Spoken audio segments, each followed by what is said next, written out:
ঋষভ পান্ত ও Shubman গিলের century, তার ওপর রবিচন্দ্র অশ্বিনের ঘূর্ণি। বাংলাদেশের বিরুদ্ধে জয় থেকে মাত্র কয়েক কদম দূরে দাঁড়িয়ে আছে ভারতীয় টিম।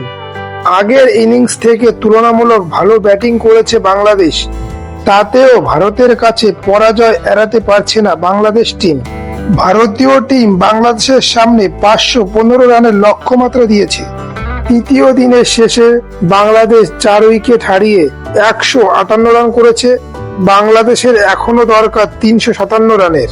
বন্ধুরা, আপনাদের বলছি, আপনারা যদি আমার চ্যানেলে নতুন হয়ে থাকেন তাহলে চ্যানেলটিকে সাবস্ক্রাইব করে পাশে থাকা বেল আইকন বাজিয়ে দিন এবং আমার সঙ্গে থাকুন।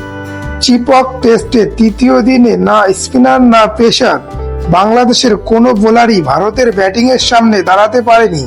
উল্টো দিকে দ্বিতীয় দিনের অপরাজিত দুই ব্যাটসম্যান শুভমান গিল ও ঋষভ পান্ত দুজনেই ক্রিজে রীতিমতো রাজত্ব করে গেলেন। দুই তারকায় সেঞ্চুরি হাঁকালেন। টেস্ট ক্রিকেটে ফিরেই সেঞ্চুরি হাঁকালেন ঋষভ পান্ত। ঋষভ পান্ত 109 রান করেছেন। অন্যদিকে প্রথম ইনিংসে ব্যর্থতা কাটিয়ে গিল করলেন অপরাজিত 119 রান। ঋষভ পান্ত ও শুভমান গিল দুজনে পার্টনারশিপ করলেন 167 রানের। রোহিত শর্মা ও বিরাট কোহলি রান না পেলেও বড় রানের লক্ষ্য দিতে কোনোই অসুবিধাই হলো না ভারতীয় টিমের। 22 রান করে অপরাজিত রইল KL রাহুলও।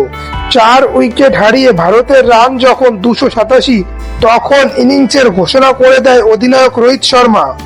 জয়ের জন্য বাংলাদেশের দরকার 515 রান। প্রথম ইনিংসে শান্তরা থেমে গিয়েছিল মাত্র 149 রানে। সেই তুলনায় দ্বিতীয় ইনিংসে ভালো ব্যাটিং করেছে বাংলাদেশ। জহির হাসান ও সাদমান ইসলাম 62 রানের ওপেনিং জুটি গড়ে, তবে এই জুটিটি ভেঙে দেয় জাসপ্রীত বুমরা। জহির হাসানকে 33 রানে আউট করে বুমরা। তারপর থেকে শুরু হয় অশ্বিনীর জাদু। 63 রান দিয়ে 3টি উইকেট নেয়। সাদমান ইসলামকে 35 রানে আউট করে অশ্বিনী। দ্রুত অশ্বিনীর বলে আউট হয়ে ফিরে যায় মমিনুল হক ও মুশফিকুর রহিম।